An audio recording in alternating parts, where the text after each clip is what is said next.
Hi, everybody. Welcome, welcome. I know lots of you have been in the waiting room, and I'm sure we'll have folks continue to come in today. Thank you so much for joining us. We're excited to have such a large group. Clearly, we're all interested in making the pivot to digital here. I am going to just give us a brief overview of what we'll be discussing today. Facebook is a very large conversation, I will say. Really, this is the first of a series of Facebook kind of topics we'll be covering. I think today, just to give a caveat similar to how we did last week, is this is really for those who are just getting started on leveraging Facebook and leveraging their Facebook page. We'll cover the difference first between, in very briefly, pages, profiles, and groups, and how you can kind of utilize all of those different features and functions of Facebook. We'll go over some basics of having a Facebook page. So the reason we cover that is because, whenever you invite someone to like your page or whenever you start to promote your page, whether you are doing it via email or on your website, then you want to give people a place to land and make sure that they are pretty engaged. Hey, there you go. Patrick McDonald says he has 2,000 plus Facebook followers. That's awesome. And so some of us are not just getting started. For those of us who are, we'll just go over making sure that you have a fully fleshed out page. A lot of this, I'll just be directing you to some existing tools that Facebook has to help you with kind of fleshing out your page, and if you're just getting started. And then we're going to talk a little bit about building engagement. So you can have all of the content and timely census information on your page, but you want to make sure that you're constantly getting folks to engage with it, get some eyeballs on it, and have it shared out ideally. That's how we're going to maximize our reach. We will touch on events and live streaming, because I think a big impetus of this is to go and redirect a lot of the energy that we had around in-person events and outreach to now being probably live streaming events. And I wish that were easier, but it's really not. And so I'm going to give you an overview of that, but really you're going to leave here with some homework about how to go about scheduling your live Census Day events. And I think it's well worth the effort, but it will take some time to set up. We will then talk briefly about ads, just to kind of give those of you who are not already doing some advertising an idea of what that looks like. And so you can start to plan some ad campaigns. That's actually easier to set up than doing like a live event stream. Okie dokie. So I will also just kind of, as far as housekeeping goes, say that really, since this is providing more of an overview, it'll probably work better if we only pause maybe once or twice for questions, because I think everybody's at a different point in Facebook for the most part. And I will also say any questions that you enter into the chat box at any time, we may not get to today, but we will definitely get back to you at some point. And if we seem to have a lot of questions that are easier to tackle that may benefit all of us as a group, I think we're a pretty diverse group, then we'll create some time at the end and just make sure that any information that we plan to deliver today is in our next webinar. Okie dokie. So let's just jump right in and talk about why some of us are really planning to do this. So we know that a lot of you had outreach events scheduled in the lead up to Census Day. And so from now until next Wednesday, I can imagine a lot of the content that we'll be pushing out will be related to Census Day. Now, we covered this a little bit last week if you if you weren't able to join us last week, but we already see from kind of the lower self-response rate that it's probably not appropriate to make it seem that Census Day is, this kind of time where we'll all be able to sit back and celebrate the fact that we've all completed the census. Of course, another impetus to having us here today is the fact that we're experiencing a lot of disruption, not just in getting out the count, but in our day-to-day lives and in the way we're conducting the operations of all of our organizations because of COVID-19. So let's go look at Facebook. Here we go. want to go there yet. Don't want to go there yet. So let's just go to a real person's Facebook feed, what we all see whenever we're on Facebook.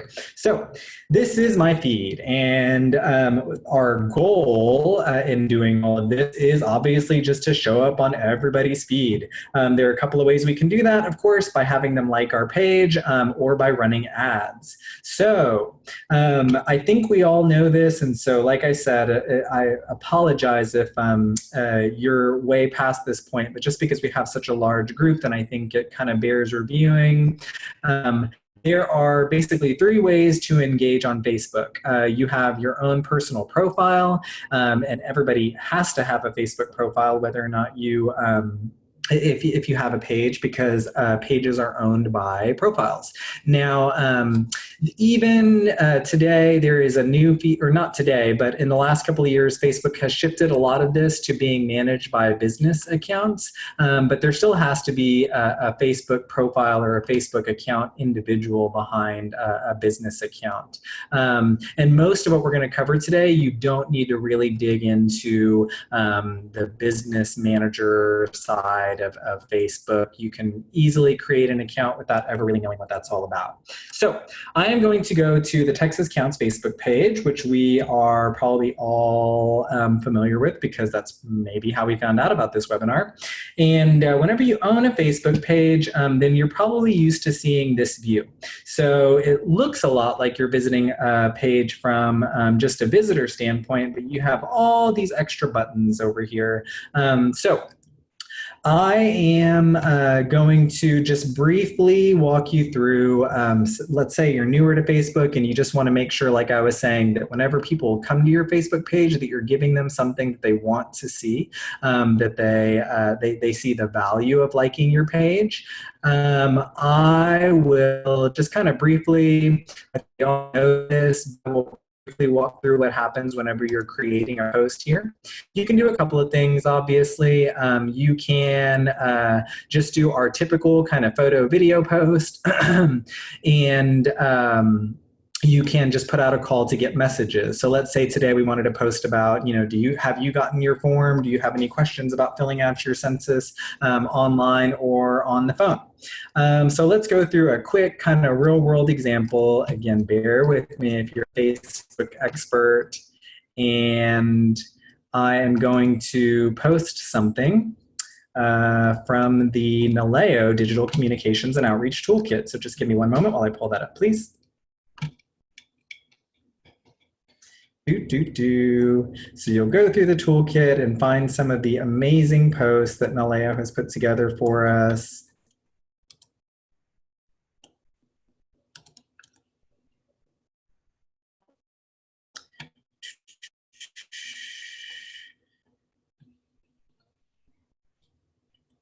Okay, we love this graphic from Naleo. We'll go ahead and download it. And now that we have it downloaded, let's go get the very handy blurb that Naleo has written for us. Go back to our Facebook page, wrong tab.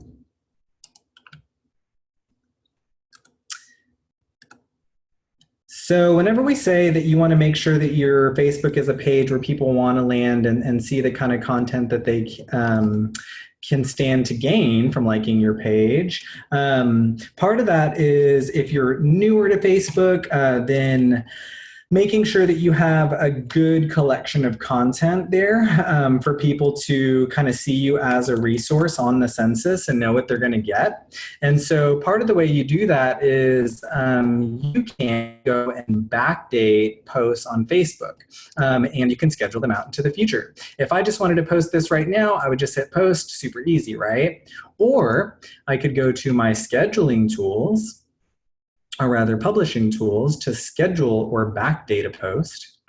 And some of us who have been using Facebook pages for a while, then you may notice it used to be easier just to kind of backdate it right from that post, but now it is a little more complicated with this publishing tools. And so if I had decided that I didn't want to post that right then and there, I wanted to schedule it. In the upper right-hand side, you may see that I clicked the plus and create. So there are kind of two things that I want to point out here is for those of us who are really trying to ramp up our Facebook presence and make sure that the people who like our page, whether you have 10 or whether you have 10,000 followers on your page, we want to make sure that we're feeding them a steady stream of information. One thing that's so exciting about this year's census is that there has been a lot of good digital content created. So we were already looking at some of what Naleo has put out, but a lot of national organizations have put out some amazing social media graphics, even ready to go social media posts. And so one of the things that we can do is just instead of thinking, oh my gosh, I have to come to Facebook every single day and come up with a fresh post, is that we can just schedule some out in advance. So I am going to go ahead and schedule that same Naleo post.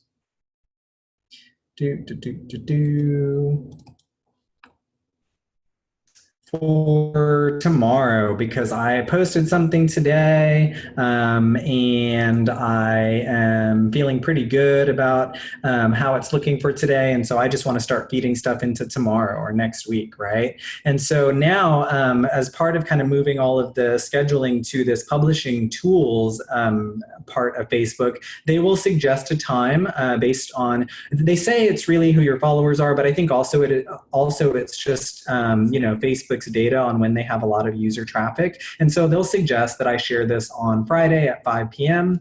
or if I have a pretty good sense of when I want to post it, then I can force that here. So let's just go ahead and schedule this. I can still put in my little blurb about doing your part to prevent the spread of COVID. And schedule it for Facebook suggested time of Friday at 5 p.m. Now, that's if I'm just trying to get a head start, make sure that I have a steady stream of content so that people know to look to me for as the census authority on their feed.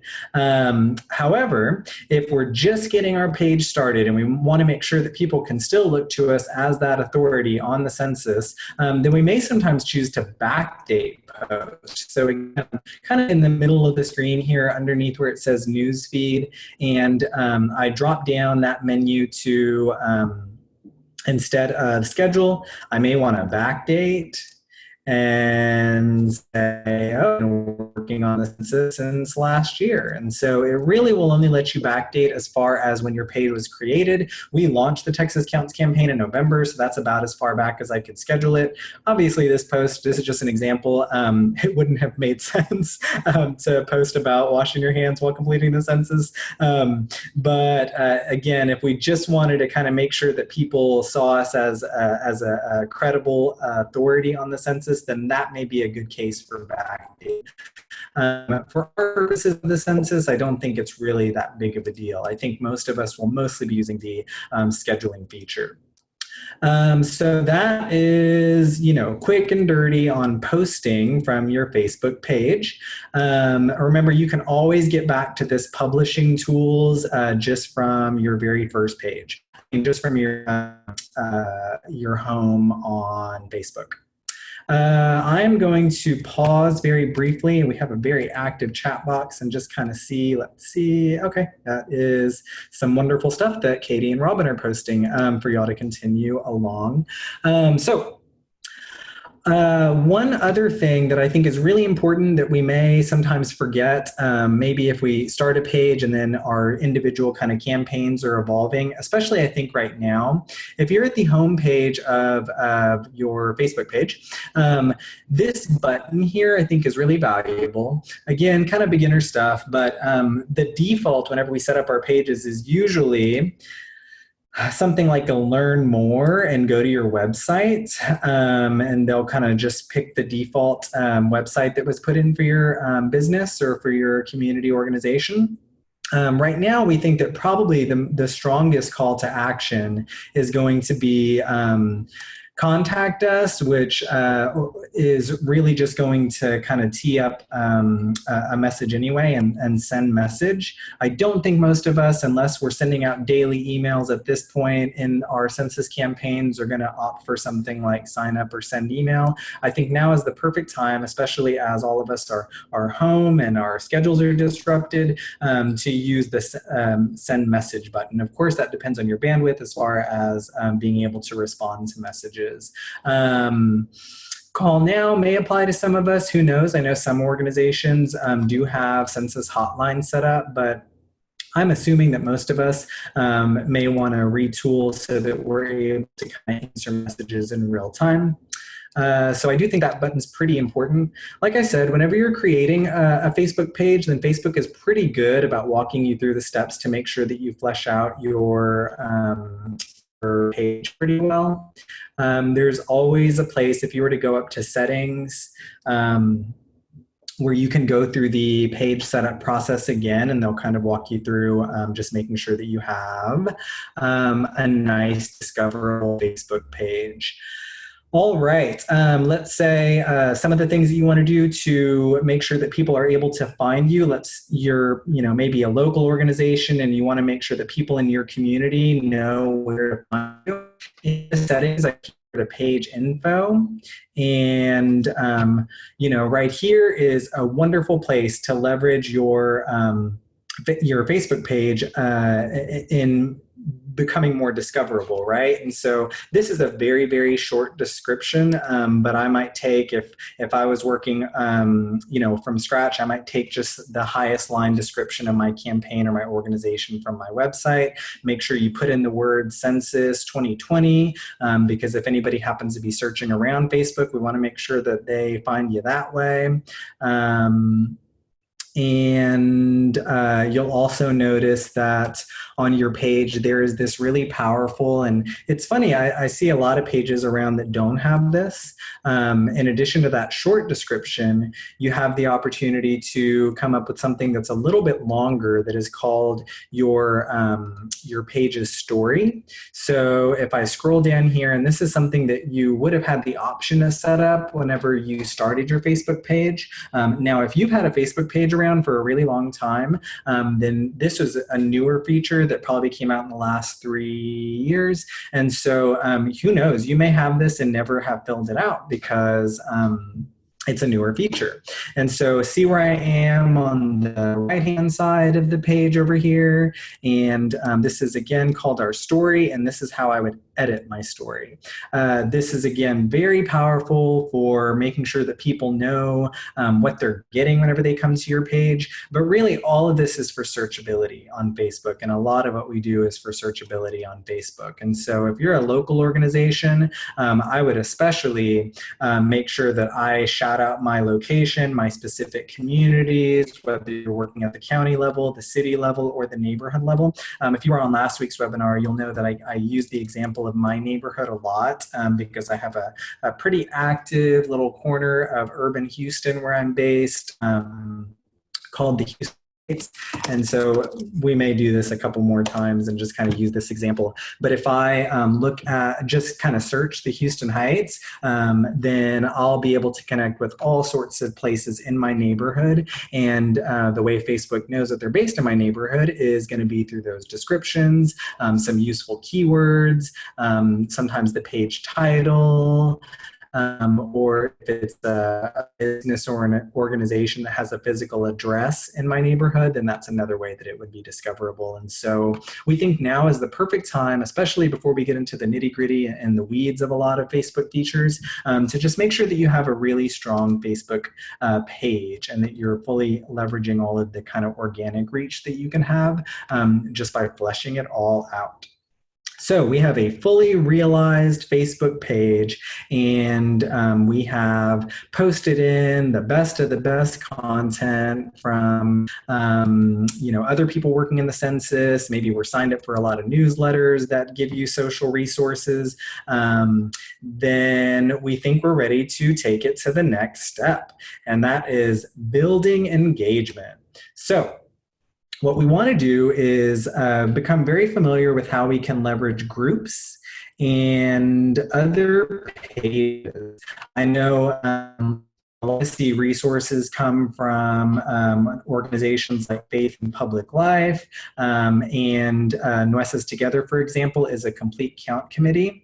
But I think that another way that once we have a Facebook page that is clearly oriented toward getting out the count is to make sure that we're connecting with influencers and our local government. And so one way you can do that is by going and liking other pages as your page. So, like I said, all of this up to this point is to make sure that people can recognize you as the authority on the census in your community. So once I have firmly established myself as the authority on the census in my community, then I want to go and make sure that other people are kind of putting eyeballs on my page, right? And so Lena Hidalgo is our Harris County judge here. And if I were just to go and hit this like button, and that would make it so that I saw all of her stuff in my feed, my personal feed, and she would, or her staff would see that somebody named Renee Aaron Flores went and liked her page. However, if I'm trying to make sure that I get eyeballs on my page, then I will hit this little ... in the middle next to like, follow, share, and I want to like this as my page.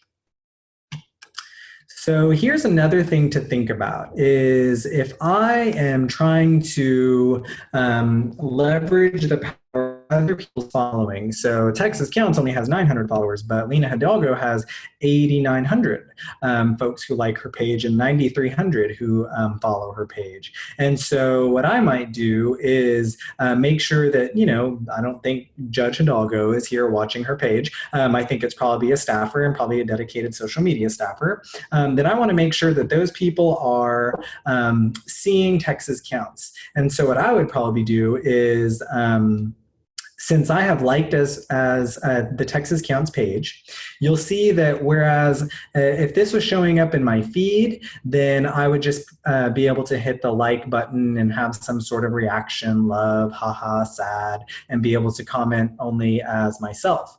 However, now that I've liked as my page, then I can drop this down and I can select Texas Counts.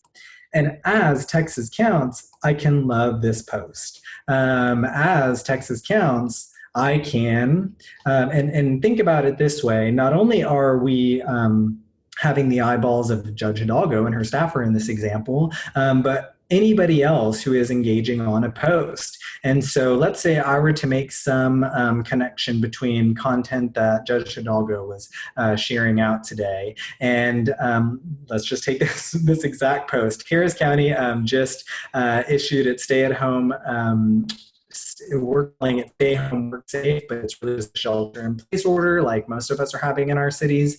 And I see that that's a pretty high engagement post. 353 people, including myself, have reacted to it. It's got 65 comments, 37 shares. And so if I wanted to leverage that, the attention on that post and the fact that people are coming and looking to her, then who knows? I might come as Texas Counts and say something like, now that we are all starting to shelter in place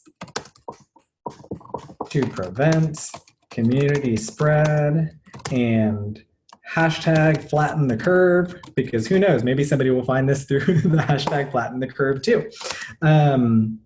It is the perfect time to use this year's ability, I'm working off the cuff here, bear with me, to complete the census, hashtag 2020 census online. I'm not going to post this because it's not the most thoughtful comment that I could have made on this, but that is a way that I could, again, just kind of organically and without really spending a dime, have some folks go and visit my page and like my page, because posting stuff is one thing, and utilizing all of the great social media resources that are out there is one thing, but actually getting eyeballs is another. And so I just want to make sure we're all aware of engaging as your page. So that is, again, page to page. Another way that you can kind of get eyeballs on your page is through interacting with groups. So I also think that we will end up having a separate webinar that is specifically on how to really in-depth leverage the power of groups. But groups are very, very active on Facebook. I think that there are many people who primarily use Facebook just to participate in some groups. So my neighborhood has quite a few groups going on that just kind of are ongoing community discussion. Really spanning everything. And so this one, Houston Heights, Keep Kids Alive, Drive 25, is really just about controlling our speed here in the Heights. This is just general information exchange. So not all groups will allow you to join as your page. I came and before this kind of tested if any of these groups would allow me to join as my page. So, or a lot of them didn't, but I found a couple that do. So I searched for my neighborhood. Let's say I'm trying to target a couple of different neighborhoods in my digital outreach, and I put in the neighborhood name, and then I come off on this ribbon on the top. You'll see that you can filter just for groups. And I can test and see if any of those groups are going to allow me to join as my page. Of course, what that will do is allow me to just post anything into that group. And we would hope that whatever we're posting is relevant enough to the group, or we can make it relevant enough to the group that it doesn't get removed by a moderator or something. Kind of a silly example, but the one that I was able to find that in my own neighborhood that will allow you to join as a group is this group called I'm So Houston Heights. So before we dig into that, I'll show you what it looks like to not be able to join as a page. So if I go to this very active 3,000 member strong group called the Houston Heights Information Exchange and try to join that, let me leave it and then rejoin it so you can just kind of see what I'm talking about here. So I would have been able to come to this page, and it looks like I'll need to refresh to do this, and try to be let in here. There would have been a button that said join group. Now, some groups are very strict. Private groups will make you fill out like a little questionnaire before you actually join, and that's what this group does. Oftentimes they'll just make sure that you're a real person or a real organization, not a bot. But you'll see whenever I hit that join group, then my request was pending until I completed these questions. I won't continue along that path. I just kind of wanted to show you that if you're not able to join a group as a page, then it'll become pretty obvious to you.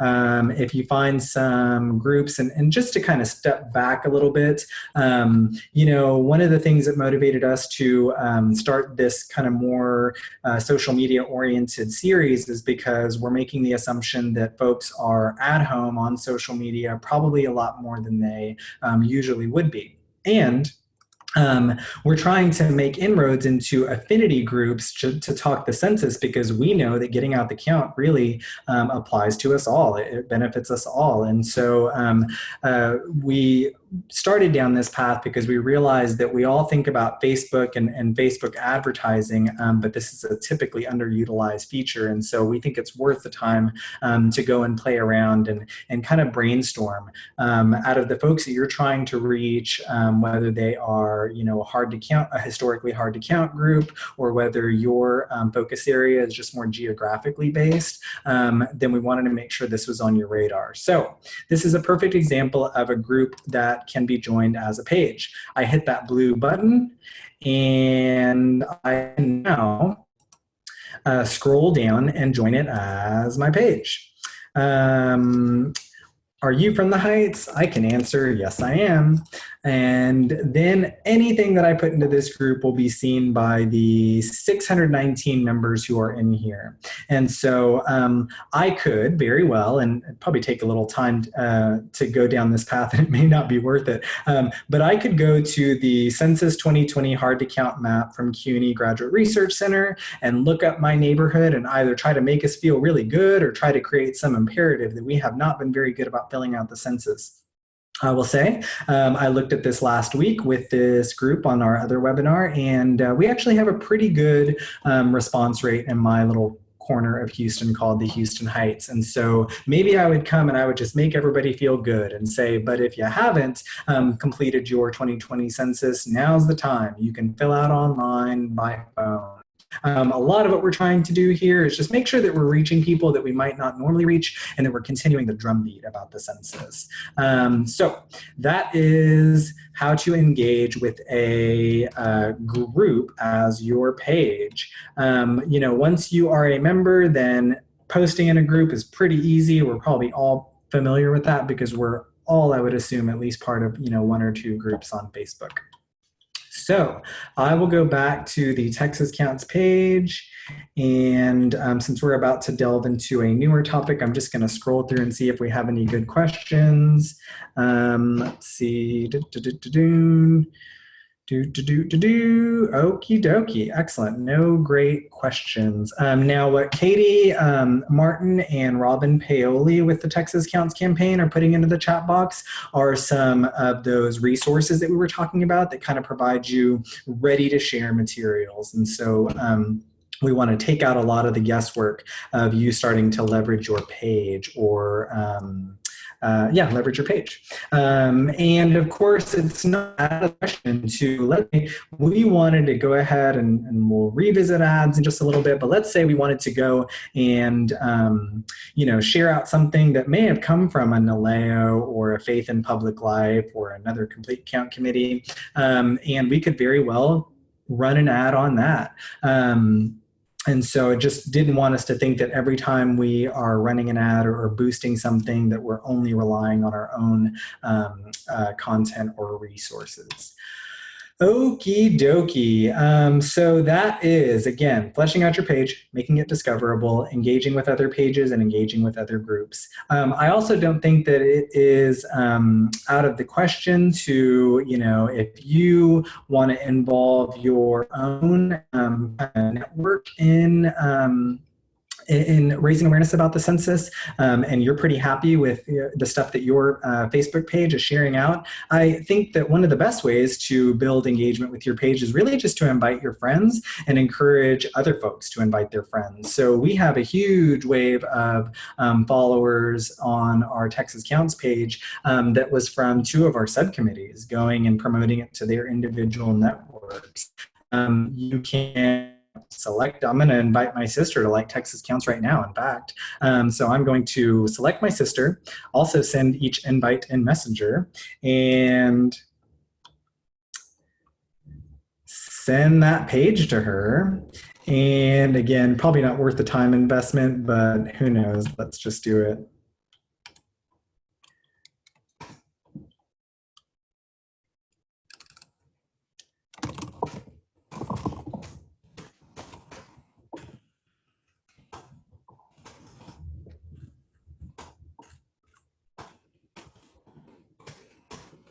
Erin, hey, it's Robin. Can I jump in for just a second? Please, yes. Hello, everybody, and thanks for joining today's webinar.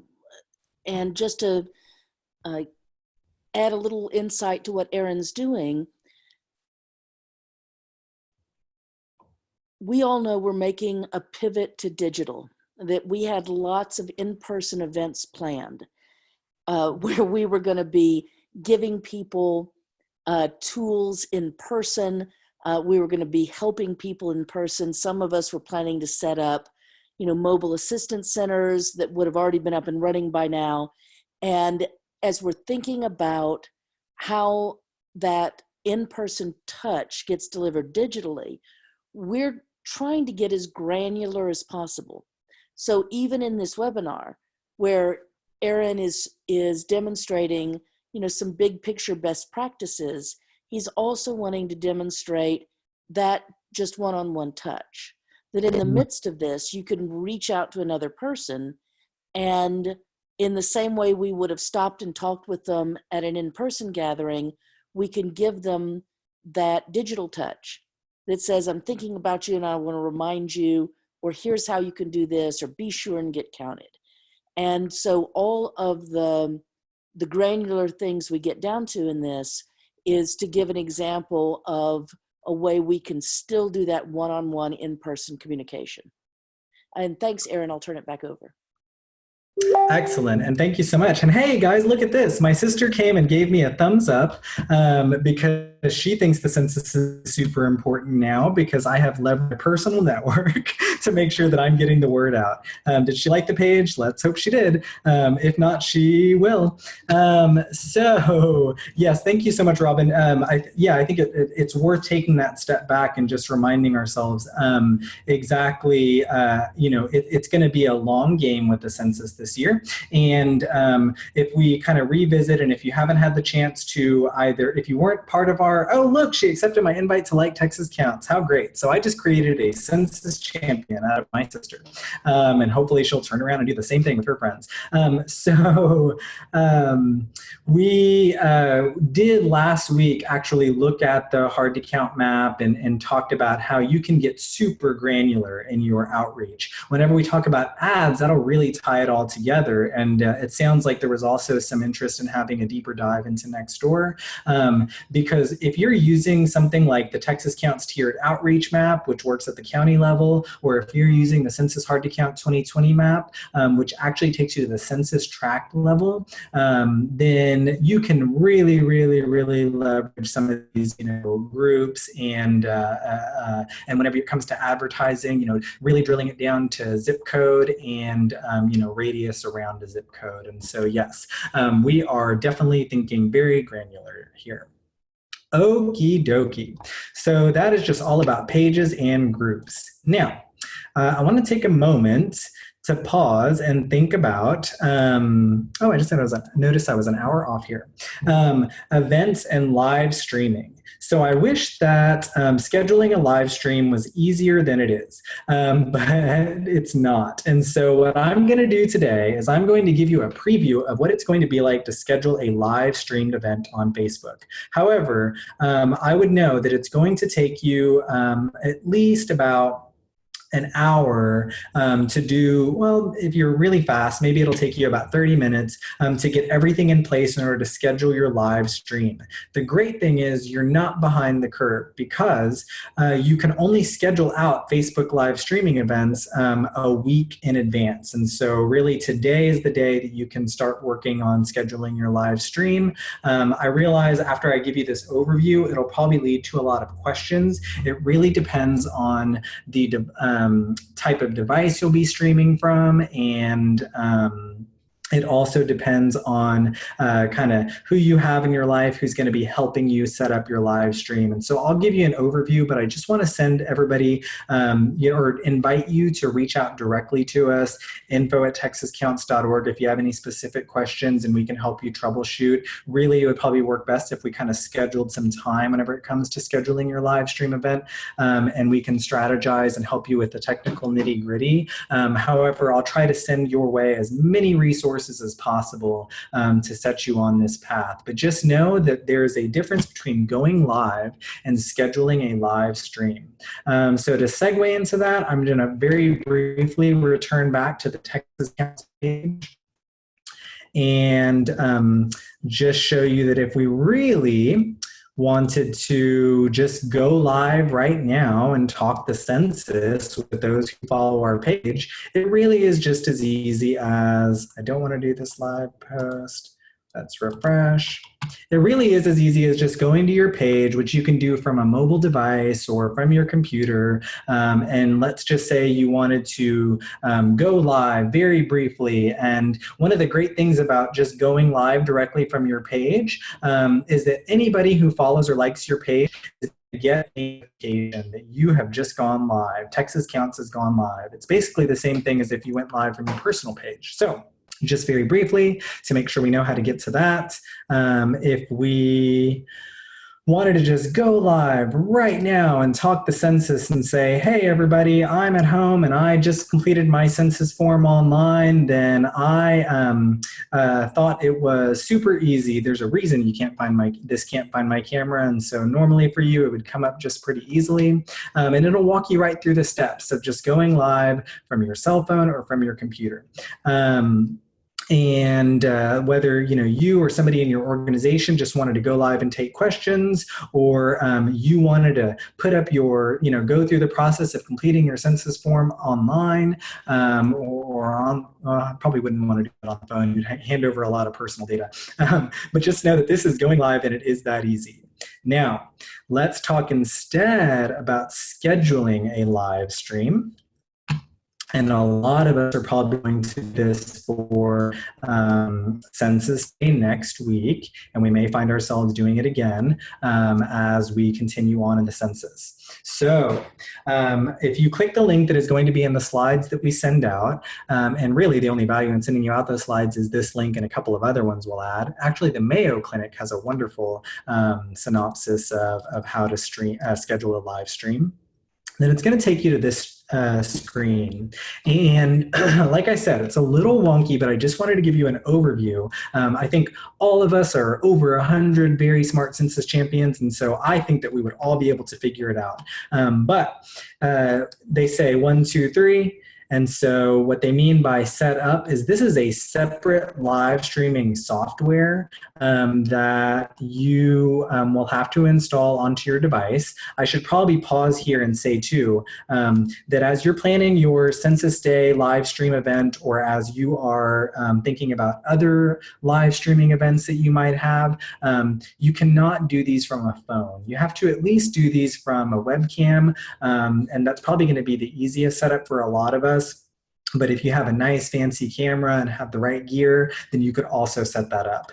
So it's going to be a little different based on everybody's device, but know that basically you're going to, when they say choose a live streaming software you want to use, download one of these apps. I think this one, OBS, is probably the easiest one to do. And it is also compatible across virtually any operating system. And so you'll download this software. And then what it produces is a little dashboard like this. And so let's just say I was going to live stream a census event from my living room. Then I would set up the webcam on my computer, which is perfectly fine. And how you set that up, and I'm not going to go into the weeds on this because it's going to be different for everybody. And like I said, it's best to just kind of dig in, see what questions you have, let us know, or just follow some of the many valuable tutorials that we'll send your way as part of the recap for this. But just know that the terminology is basically the same, that you want to set up a source on your live streaming software, and you'll need to set that up in advance. And then at some point in the settings, which I'm just going to pull up for this particular live streamer, one of the most important things you'll need to schedule your live stream is something called a stream key. And so if I hit get stream key and click that from my go live software, and I've already set up my camera and my sound and everything, then that'll eventually bring me to this screen. And you'll notice that it's going to walk me through some additional steps here, where I'm going to take this stream key, copy it into my live stream software, replace it here, apply, and then that is what allows me to then go ahead and schedule the post. Now there's some additional kind of troubleshooting you can do along the way, but I just wanted to make sure that we know that this is the only way you can really schedule a live stream and start to promote it, maybe run ads on it. If you had clicked that, kind of get your stream key, maybe it would have defaulted and taken you to your profile, and you just select your page right here. And so using the resources that we include in the slideshow for today, then just be empowered to go and explore and then reach out to us for more. But don't feel like you're running into a wall whenever you get to this point, because this is the way to do it. We'll also include some resources on, if you're pretty good at Zoom and you're wondering how people are doing these kind of Zoom live streams, it's actually a very similar process. What you're doing is setting up an API between Zoom and Facebook. And so, if you do this either for an event, or you want to start doing this for webinars, once you have it set up, once you more or less speak the language, or somebody in your organization or in your life helps you get to this point, then you really only have to, get over that pain point once. So that is scheduling a live stream. Again, we're going to send you lots of resources on that. So I saw that we had a hand raised, and I'm not sure that we have questions, so I'm going to pause here and let's look at some of those.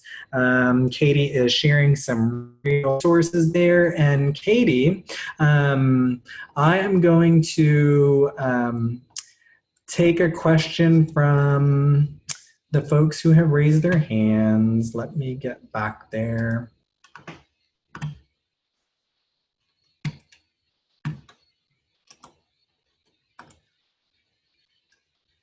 So, Katie, can you see who raised their hand and unmute them on your side?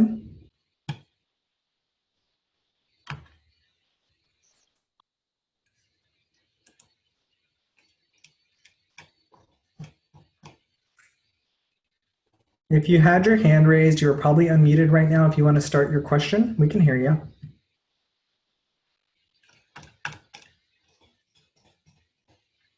Maybe not. No more hands. Oh, in that case, we have two questions that came up in the chat box. Let's see. Count all kids ones. They're really great. Okay, so Stephen Harrison has a wonderful question about different sizes for widescreen ads. I guess we'll probably talk about that in our Facebook advertising dedicated webinar. But to answer your question, Stephen, so for example, the Count All Kids Toolkit, that has sizes specific to Twitter and to Facebook. Virtually anything that works for Facebook also works for Instagram. Twitter is a little picky about the images that it uses. We haven't seemed to have a huge demand for Twitter or Twitter advertising or sponsored posts, promoted posts is what they're called. But they do give specific sizes in most of the toolkits that Katie is putting in the chat box. I will also say to, let's see, Jesus Montalvo, who has a question about during a live feed, can we switch from camera to screen share and back during the same session? It is not the easiest thing to do while you're in the session, and as you're setting up your streaming software, depending on which one you use, then you can set that up beforehand. And if you're using the Zoom API, that's probably the best way to set that up, is set up your Zoom and Facebook Live API, and then as you're using Zoom the same way you would normally use it, everything you're doing on your screen or showing your webcam is going to come up on the screen. It just gets very complicated with these scheduled live events. So again, lots more resources to come. Okie dokie, I will return back to our regularly scheduled programming. And Aaron, as you do that, there's one more question from Patrick McDonald. Mm-hmm. It is, how can the Texas Counts and Get Out the Count groups work together to get larger network effects during an online push? How can we work together in an online push to get larger results?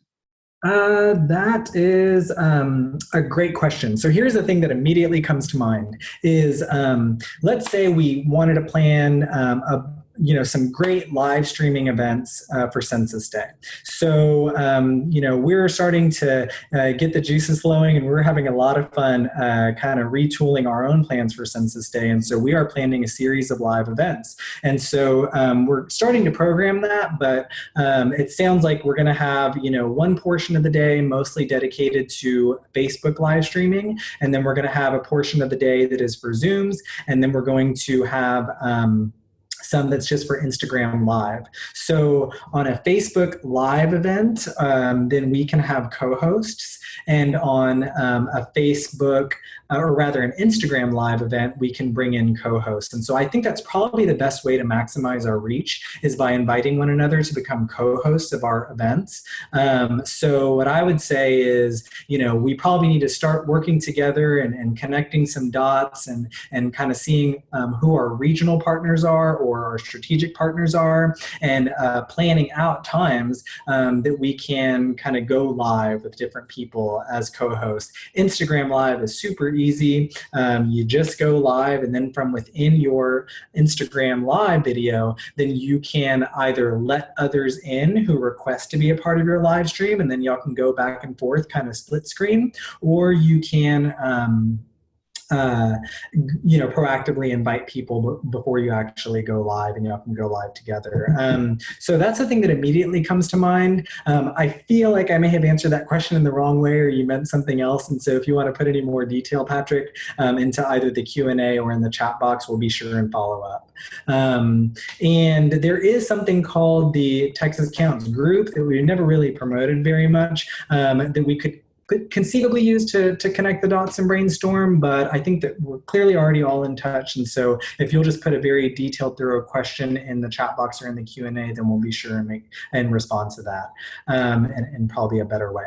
So in our very last 10 minutes, since we're going to kind of handle all of the Q&A as a follow-up, then I wanted to give a brief overview of Facebook advertising. So as far as Facebook advertising goes, you do have to have an ad account. Easy.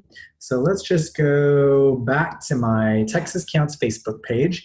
And I would say probably the easiest way to get started, if you've never done a Facebook ad ever in the life of your page, probably the easiest way to get started on an ad account is if you just decide to boost a post, then it'll prompt you to go and set up your ad account.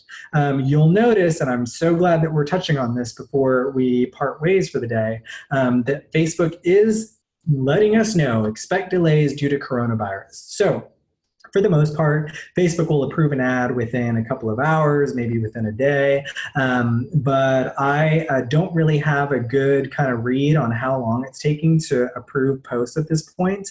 But they are just putting it out there. It is taking us longer. So let's say you have a really great post, or you just want to make sure that people know, and now it's easier than ever to send Texas Counts a message about the census. You could very well just boost and start following through the steps to choose your audience. If you have a pretty good Facebook following, then you can choose to only promote it to people who like your page and their friends, or you can start down the path of targeting. I just want to give a preview of this again, because we will go into this all in more detail. I use an ad blocker, and so Facebook is a little mad at me because my ad blocker is on. But know that there are a couple of different ways you can target. You can do it by location, and about the smallest you can get is by zip code. And so I just put in my zip code right there, and I can choose to only target folks in my zip code, or I can do drop a pin and then go out by radius a little bit. So let's say I were to do that here instead. And they change it all the time, and it really depends on the kind of page you have. But it looks like now we can choose to go out, drop a pin plus a mile radius, which is pretty good. I mean, I'm just spitballing here, but looking at that census hard to count map quite a bit and looking at the census tracts, then that is pretty closely in line with the census tract as far as kind of how far out the boundaries go. And so you could do some very targeted, very granular census tract, just using the drop a pin and go out a mile feature. You can also, let's say we wanted to run an ad that was going to be promoting Count All Kids Day last week, and we wanted to make sure that all kids were counted last week. Then you can just let your imagination run wild about how you might target people who have a lot of contact with Hard to Count Kids. And so I won't get into this today, but just know that generally you can decide a strategy beforehand whenever it comes to Facebook advertising, and then try to find the demographics, interests, or behaviors that match that. So, if we're working with hard to count populations that we think we can target by household income, that is a possibility. Or if we want to focus on, people who are doing community-based work, that is an interest. If we wanted to focus on an artist community, we could do that. So that is just a preview of how you can target or select your audience. There is really no rule of thumb, because I know this question comes up a lot about how much you should spend on Facebook advertising. You'll notice that whenever we were creating our audience, then it gave us a pretty good idea of whether that here at the bottom, that audience was very specific or pretty broad.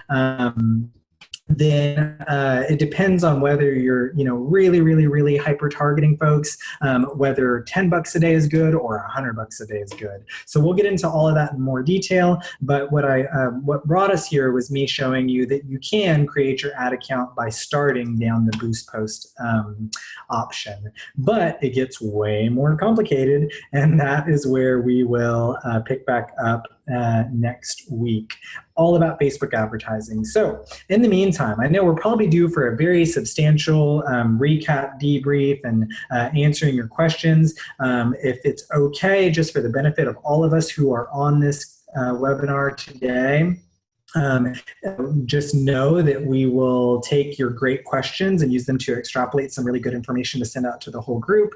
Of course, we at the Texas Counts campaign love just connecting with you on an individual basis, and so please go to our website and sign up for our newsletter if you aren't already subscribed to that. If you want to email info@Texas Counts for anything, then we will be happy to take the best of your questions and make sure that we can all benefit from the answers and the research that we put into that. We're getting some really great questions in the chat box, so I am going to consider the presentation part of this over.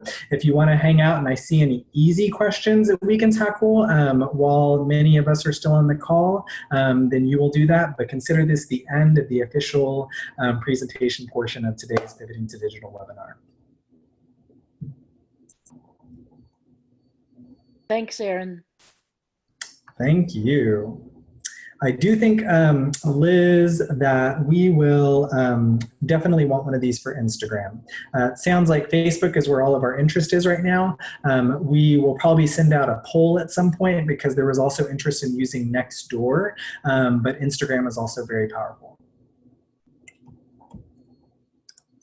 Let's go back to our Q&A box. Let's see. I like Patrick's idea that if we all co-hosted some events throughout Census Day, and so we will definitely pick back up on that. Let's see, live stream. Yes, Tony, if you're still on the webinar, Tony Vasquez asked if we could share the recording from today out for future reference. And if you participate in this call, then you will get an email from Katie Martin at the campaign to with the slides and with the recording from today.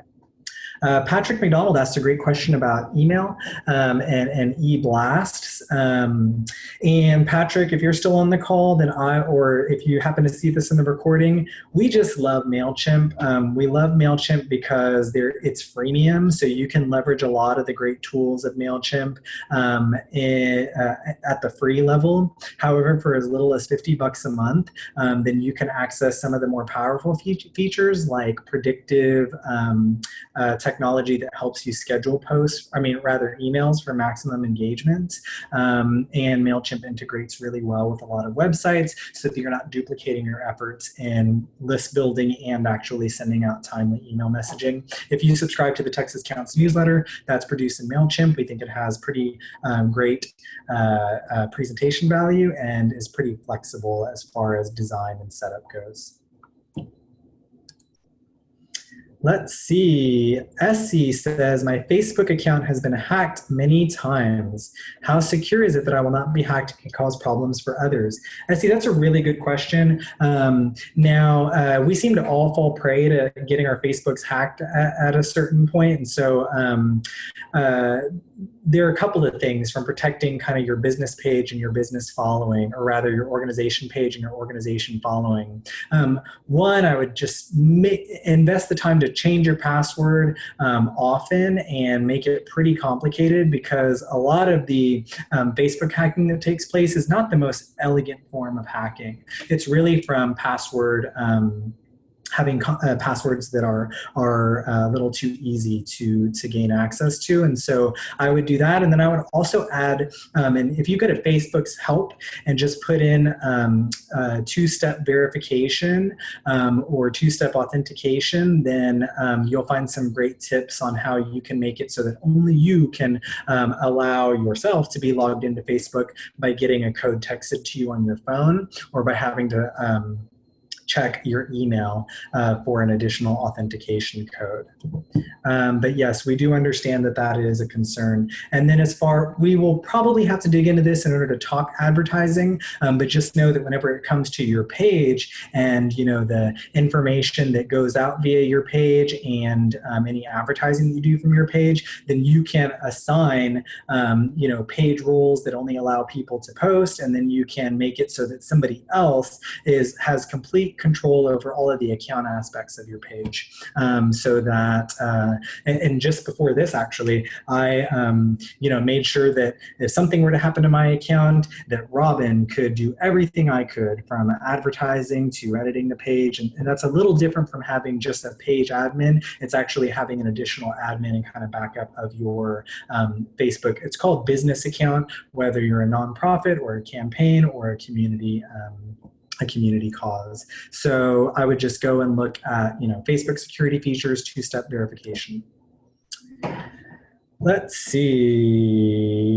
We answered Patrick's question about email, and Patrick, it sounds like, thank you so much. It sounds like you're still on the call, and you say MailChimp makes you verify opt-ins. So there is a way to import, and you just, pinky swear to MailChimp that you have not, and I'm happy to kind of send you some articles just about this, but if you have your account set up the right way and you go through a couple of different kind of questionnaires to ensure you're GDPR compliant, then you can get around having to do the secondary, or rather I guess I don't know what it's called, but making people get an email and then decide they want to opt in.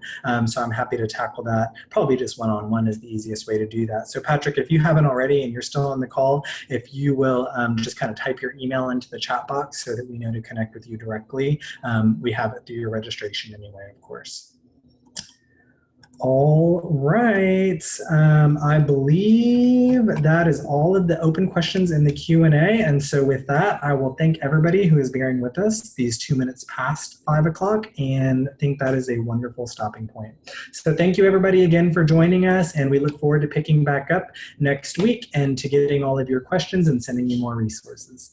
Thank you so much.